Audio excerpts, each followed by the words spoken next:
In the book of 2 Corinthians chapter 11 and verse 14, we read Paul the Apostle making the observation, "No wonder, for Satan himself transforms himself into an angel of light." In the Why I Don't Believe series, I want to make sure that you understand what we are here to do and what we are intending to accomplish in this time spent, and noting that the length of this video suggests there is a lot to discuss when it comes to Luciferianism.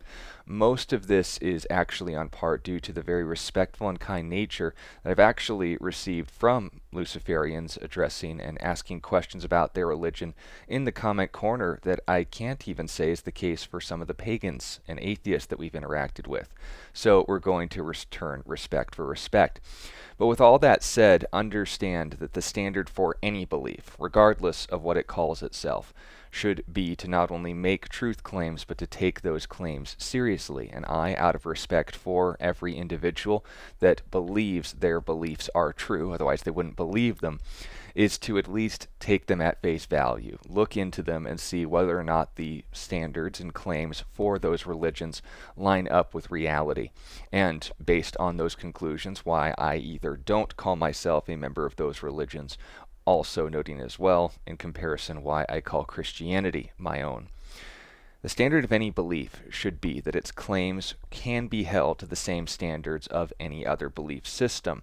Is it consistent? Is it coherent? And is it clear? So in the attempt to provide clarity and call for consistency and clarity and coherency with all of these claims in the religion, today we're going to be looking at the religion known as Luciferianism. Now, before we get into that, to provide clarity, we need to first discuss the history, the founder, and the core claims of this religion. And believe it or not, we need to first clarify not only what Luciferianism is, but what it isn't. Satanism is not Luciferianism. Satanism was founded by a man named Anton LaVey in the 1960s as an atheistic and ceremonial spoof of Christianity with the practice and lifestyles of hippies. Now, there will be a tie into Luciferianism as far as the methodology is concerned. We'll discuss that in a moment. But when we're talking about Luciferianism, its roots don't go back to the hippie generation of the United States in the 1960s. It actually finds its origins in Europe during the 4th century AD. And noting around this time, that is again a very ancient religion, but noting in the historical background Europe was going through during the 4th century, it was during a time in which the Roman Empire, which dominated Europe during this time period, was transitioning not in its enforced belief, but in its most popular cultural belief from Greek paganism into Christianity. Now, a number of cults were surfacing at this time. There were a wide variety of views that were circulating in Europe, but with a proper understanding of these things, we're going to have an informed perspective, not just about what Luciferianism is conceptually, but how it came to be, and noticing a particular trend when we see that appearing elsewhere, and how to critically examine other religions that bear the same sort of trait. Now, there's a lot of isms that are involved that we'll clarify in a moment, but essentially the persistent policy of those who worshipped Satan in a plain and literal sense in the Luciferian style were those who would be indistinguishable from hedonists in every way apart from their understanding of the supernatural. Now note, many cultures cultivate and complement certain views over others.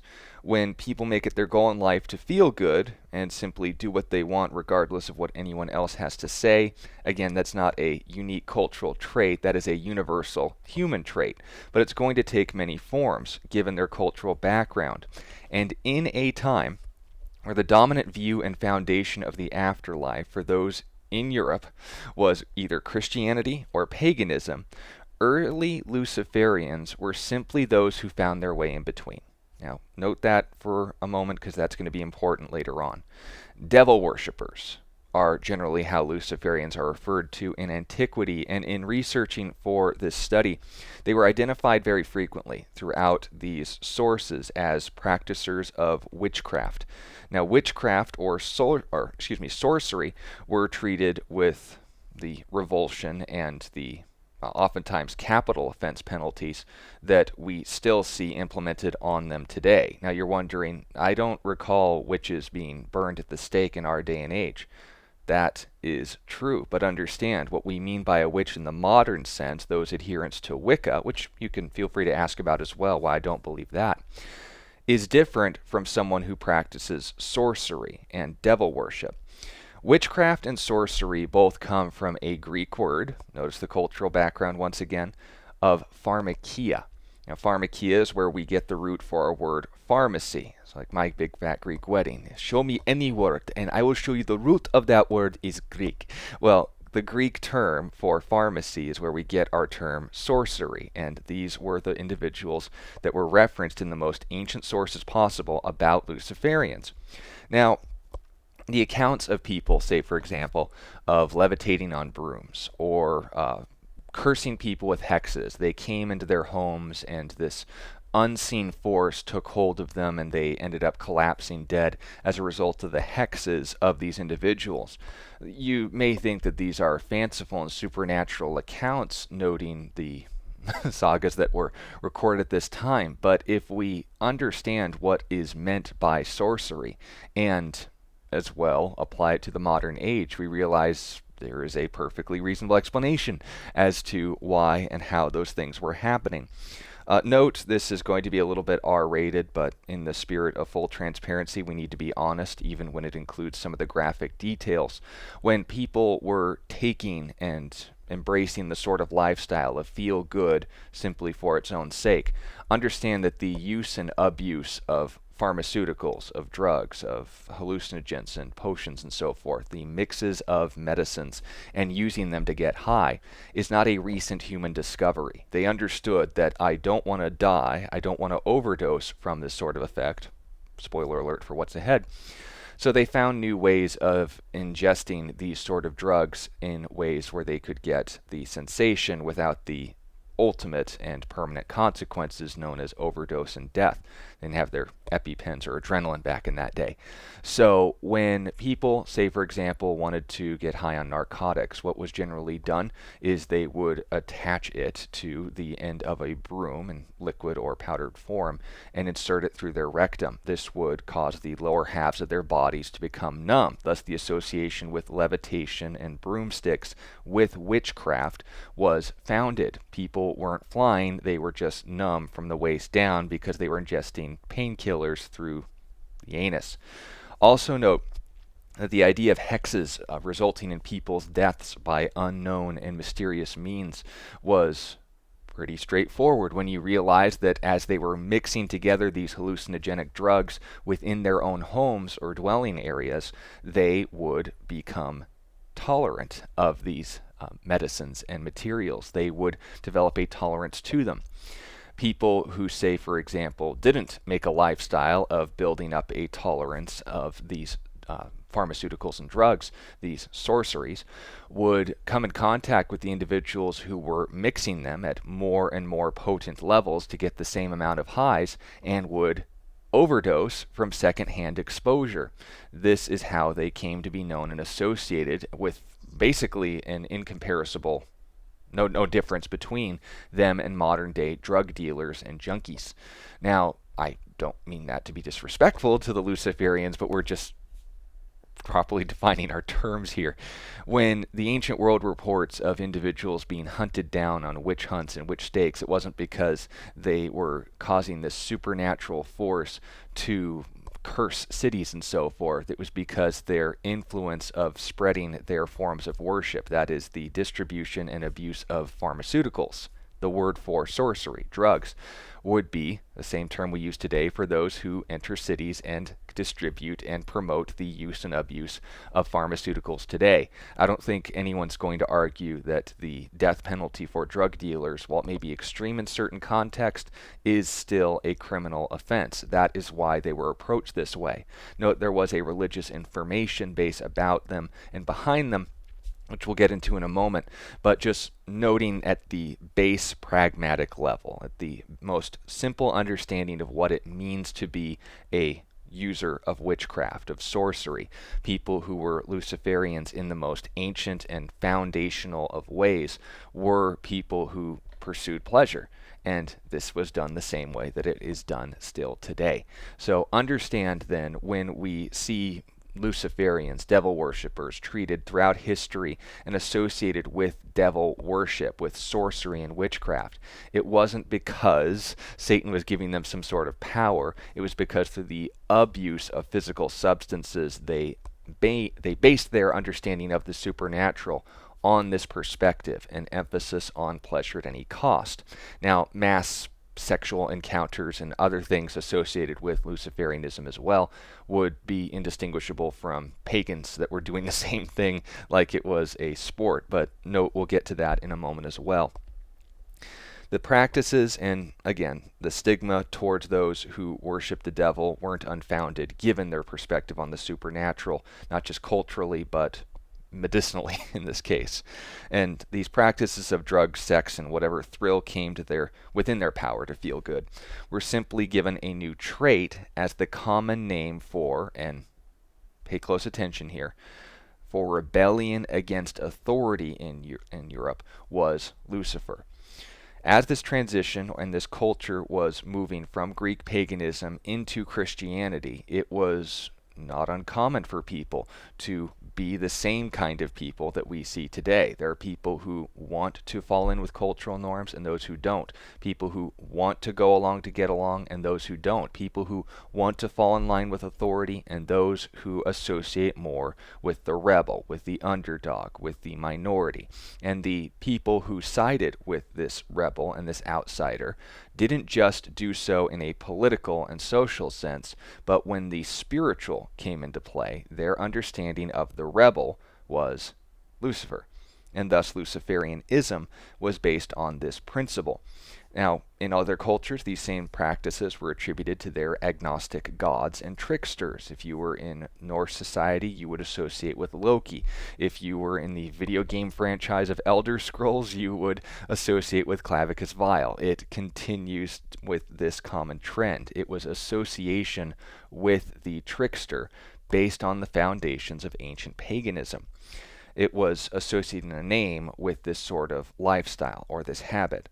So, looking for a name to justify bad habits in medieval Europe and going on into today would be with Lucifer, and thus Luciferianism attributed to this aspect of human nature, maintaining this lifestyle throughout history and associating this outsider with the pursuit of pleasure as a justification for this in a literal sense, as well as a spiritual sense. Anton LaVey and Satanism are essentially making the same move, but with a different cultural background. As American culture transitioned from Christianity, nominally to a point, into atheism, we see that the appeal of Satan as that figurehead and that outsider would also be something he would want to do. But it is different from Luciferianism in that its context and format was appealing to a atheistic view of God and just a spoof against Christianity, whereas Luciferians took the pagan concept of associating an outsider as the means you wanted to follow with, because they simply wanted to be consistent. This is the way I'm living my life. This is the individual I'm seeking to emulate. They associated that name with the same format and context that any pagan would do, in the same way that modern-day Satanists are just associating away from Christianity. That is important to understand when we're grasping the history behind this religion. So, noting then it is a very ancient and it is a very straightforward approach towards life in appealing to human nature at its finest. But understand that as far as its founder is concerned, the individual who first established Luciferianism as a religion during this time, we can't point to specifics. There is no original practitioner of witchcraft that would form the definition and standard by which an ideal Luciferian should live. I'm sure various groups and sects and so forth would perhaps name their individuals, but as far as a foundational individual or idea, and this is what we're going to discuss, Luciferianism actually bases itself on three source materials, and this is what we're going to discuss. Gnosticism formed the foundation of Luciferianism, a common anti-Christian cult that even dates to within the writings of the New Testament, that was assuming Greek culture into the Bible rather than the Bible's own plain statements and context. The second is, as what was stated before, Greek paganism, or the foundations and fundamentals of the pagan mindset as a core aspect of Luciferianism. And then finally, Jewish mysticism. Notice, not Judaism, but the mystical aspects and approaches of the Jewish culture that essentially informs what a majority of the Luciferian lore and background information are based on. Now, starting with Gnosticism, the word comes from the Greek word gnosko, which means to know. And this is referring to, within the context of the cult, their emphasis on hidden knowledge. This early cult in Christianity that is, again, as addressed in the New Testament, is based on the spiritual assumption of Greek culture that the spiritual is good and the physical is evil. Thus, this justification of what happens in the body stays with the body. Your spirit is totally different, and never the two shall meet as far as the nature and morality of yourself. So the ends justify the means. The aspect of, well, my intentions were pure, thus my actions were irrelevant. This is the core assumption of Gnosticism, that if I distinguish from the physical and spiritual, it doesn't matter what is done in the physical, the spiritual is ultimately what wins the day. This assumption of Greek culture, going far beyond, but definitely most emphasized during the time of Aristotle, was understanding then that if we read this assumption culturally, understand that, into the Bible, which wasn't Greek, it was Jewish, this led people that essentially ended up insisting in their writings to inform themselves or to claim that the God of the Old Testament, Luciferians listening to this video are going to probably think this sounds familiar, that the God of the Old Testament was evil for creating a material world. Notice the assumption. The material is evil. The spiritual is good. Therefore, a good God would only create spirit. They also didn't deny Jesus was sinless, but they had to make some tweaks to his behavior in this world. They had to insist that he wasn't physical. He was a phantom, that when he walked, he wouldn't leave footprints, for instance. And in the Gnostic Gospels of Thomas and Judas, that by the way were proven as frauds within the late 2nd to 3rd century. And there's many reasons for that. You just read them and you realize this is written by someone who's probably high on drugs. Notice the point. But they also, at face value, lied about their authors in order to make them more popular. This is also noting a very important point about their approach to Scripture. But that all being said, the Gnostic cult claimed that there were other gods in the universe, known as aeons and eons, that these spiritual entities that separated themselves entirely from the physical and wanted to call people out from the physical into the spiritual, to rebel against the God of the Old Testament and to follow this new revelation that was known only to this select few, the hidden knowledge bearers, the Gnostics, would be the way to receive this enlightenment. A lot of very interesting assumptions and cultural biases were read into the Bible rather than taken out from it.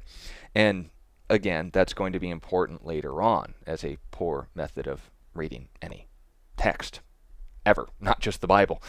But understand that Gnostic cult was the first foundations of Luciferianism, that when they made this approach to the Bible, it was with this assumption and distinction between the physical and the spiritual, that this justification came from an anti-Christian cult, which, again, in some aspects is still very much alive in the world today as we know it. But continuing on, it wasn't just Gnosticism that formed this foundation and assumption against the God of the Old Testament and in distorting the message of Scripture from a new bent because of a cultural bias rather than an informed perspective about the text that they were reading. The other aspect, as was mentioned before, is Greek paganism. And paganism, as we stated in our historical section earlier, is this spiritual perspective of associating a name with a practice, and ultimately amounted to the justification of a bad habit. Say, for example, if my struggle with pornography was fully embraced and I adopted a pagan mindset towards it. Instead of resisting it, I would embrace it. I mentioned Elder Scrolls earlier, so let's go back to that. If I said sanguine is my god, I didn't literally mean, or I would be trying to if I was consistent, but I wouldn't literally mean that the video game deity was entering into my internet history as a part or aspect of worshiping him. But I would be saying that I associate my practice with that name, that the spiritual nature to my physical activity was indistinguishable and fundamentally a part of his hedonistic nature. If I, on the other hand, wanted to pursue power, I would I would associate it with another one of the Daedric pantheon, but you get the point. I'm associating a name to acknowledge, notice that point, acknowledge there is a spiritual component to my physical activity, but also noting as well the Gnostic assumption of saying the spiritual is good, the physical is evil. The physical consequences are irrelevant as long as the spiritual pursuit is virtuous. And on it goes. The abuse of sex and drugs isn't a new discovery as far as mankind is concerned. It just acknowledges that spiritual nature to the physical action.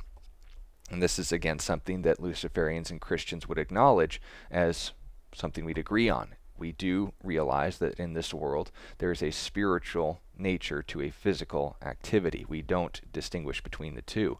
But we also acknowledge, and this is speaking as Christians, that the ideal is to avoid the one with the most consequences. And we'll talk more about that in a moment.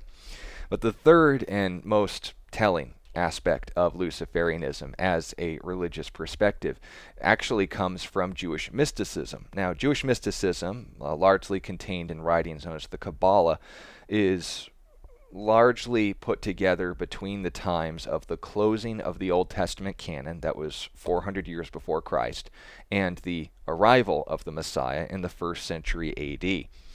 Now, many Jews, say for example Elie Wiesel, the writer and Holocaust survivor who wrote the book Night, explaining his experiences in the prison camp Auschwitz, was a adherent to the Kabbalah and was very much steeped in his Jewish culture, in the study of mysticism and so forth.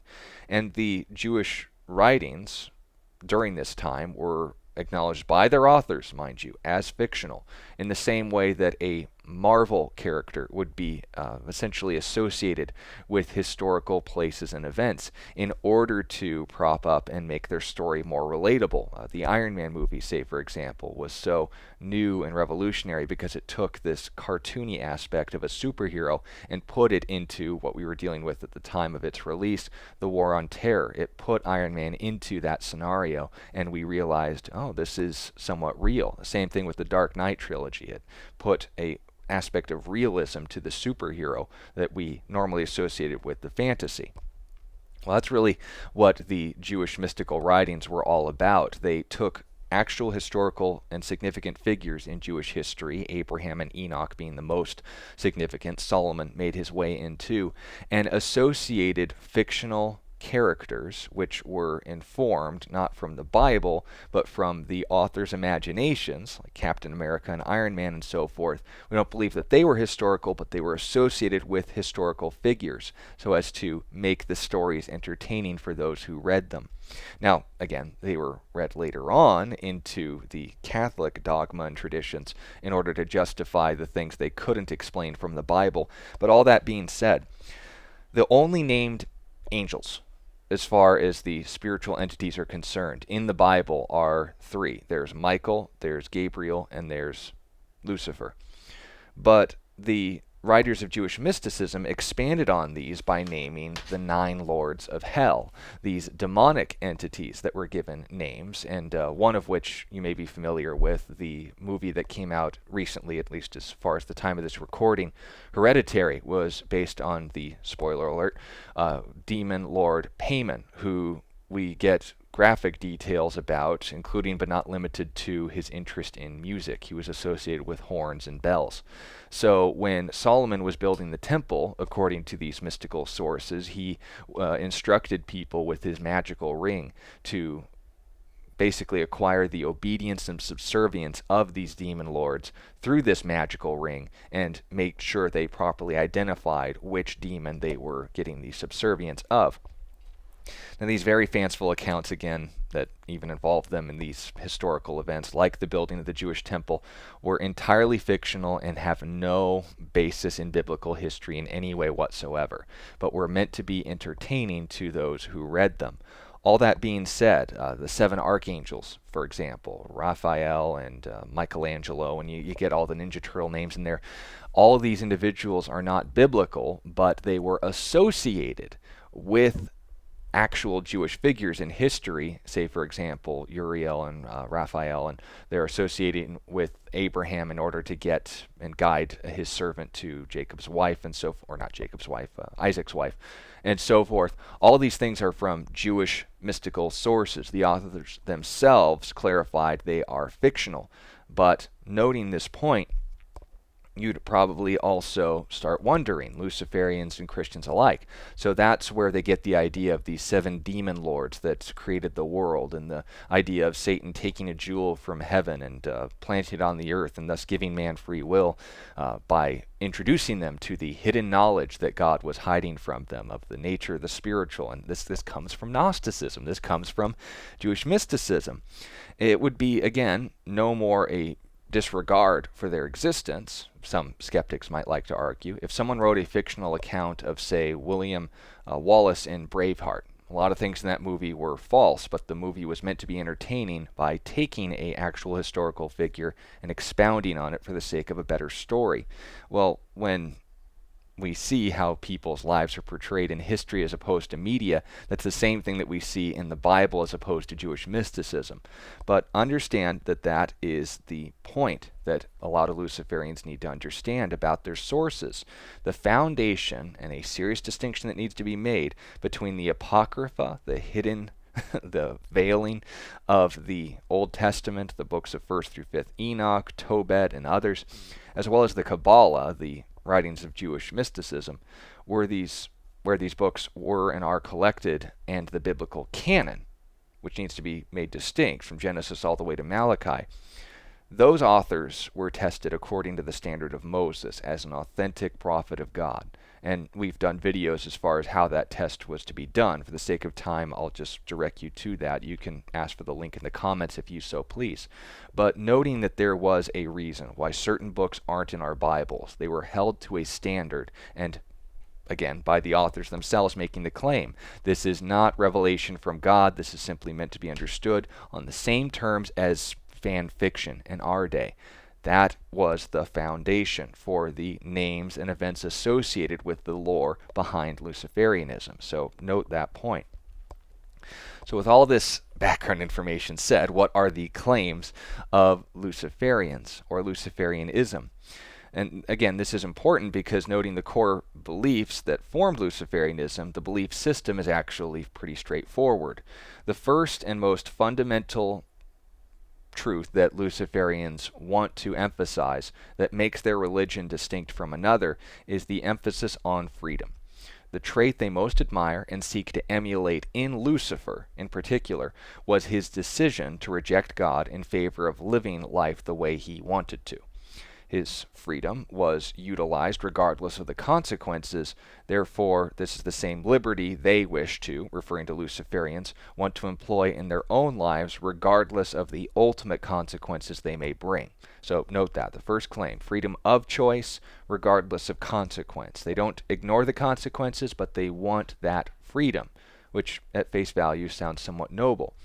The second emphasis, and noting the motivation behind a lot of the activities that Luciferians, not all but some, would associate with, is the pursuit of pleasure. This is the principle of harm, that if it feels right, therefore it is right.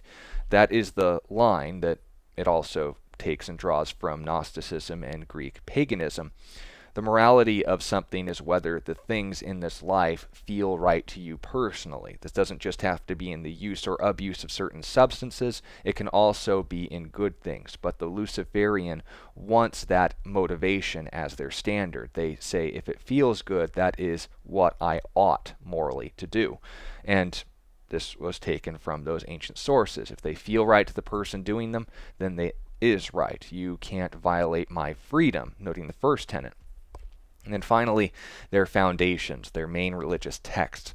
Luciferians acknowledge the Bible as their source for everything they know about Satan, as well as the extra-biblical material found in ancient Judaism, as we clarified. Though it's rare, notably, for people to know about those sources and how they differ from the Old Testament. All that being said, now that we've clarified what the religion claims and is it consistent and is it coherent? Well, starting with consistency. The Luciferian and the Christian actually have a lot in common when it comes to properly judging the truth of their religion. So I didn't say the conclusions, I said the standards by which they judge their religion. We look to the same book in order to inform our views about the afterlife. When it comes to the historical accuracy, doctrinal consistency, and the odd tendency to predict and perform miracles, it gives us many reasons to trust its perspective, referring to the Bible, on the afterlife over others, given the fact it's shown itself to be trustworthy. A Luciferian looks to the Christian Bible to inform them who Satan is in the first place. Without the Bible, they wouldn't know anything about him. Now, with that said, the problem is that their handling of this text is inconsistent. Where they acknowledge Satan's existence in Genesis chapter 3, Job 1 through 2, Isaiah 14, Ezekiel 28, Zechariah 3, Matthew 4, Luke 22, John 8 through 10, Revelation 12 through 20, and others, none of these passages suggest anything more than a literal being in the person known as Lucifer, and the angelic creature, the anointed cherub who rejected and rebelled against a relationship with God. The plain handling of these passages are something that a Luciferian and a genuine born-again Bible-believing Christian could agree on. But there's where the inconsistency comes in. Why does this suddenly become irrelevant as far as the Bible is concerned and untrustworthy when the same place that tells us about Lucifer's existence also explains to us that he's a murderer, that he's a liar, and that he's untrustworthy? You have to be consistent with your handling of the text. If you wouldn't know about someone's existence and you look to that source and say, this tells me what Satan is, well, did you look at what he's like? Well, no. That's all propaganda. That's anti-Luciferian rhetoric. They don't understand his motives, and his nature and intentions are actually pure. He wants the best for humanity as well as for himself. That's why he rebelled. He utilizes freedom. Well, this is where we get into the coherency of Luciferianism. If one of the core tenets of Luciferianism is the celebration of freedom of choice, even if that doesn't mean freedom from consequences, a wise man would consider how to use their freedom to avoid consequences accordingly. But that aside, where did Lucifer's ability to be free come from? Let me say that again. Where did Lucifer's ability to be free come from? Where did your ability to say no to God and yes to Lucifer come from?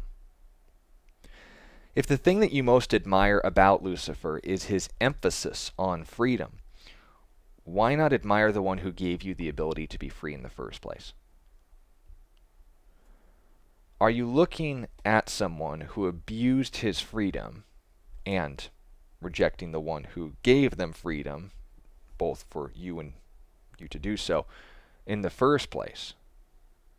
Understand why we would consider that incoherent, and understand, is this clear?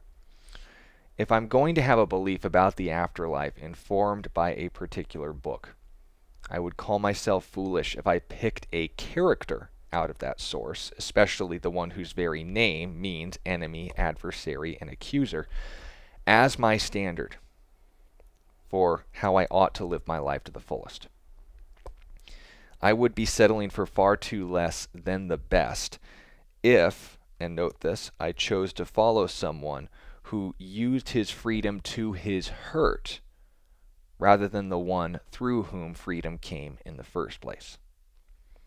I wouldn't follow someone I wouldn't know anything about if not for a book that calls him a liar and a destroyer. If I'm going to choose anyone out of the Bible to give me the best possible life, I'm not going with the one who first abused it. I'm going with the one who invented and is the source of everything good. As we would note in John 10:10, which is again one of our proof texts for the existence of Satan and a foundational message for Luciferianism, turns it on its head, where Jesus himself speaking says, "The thief does not come except to steal and to kill and to destroy."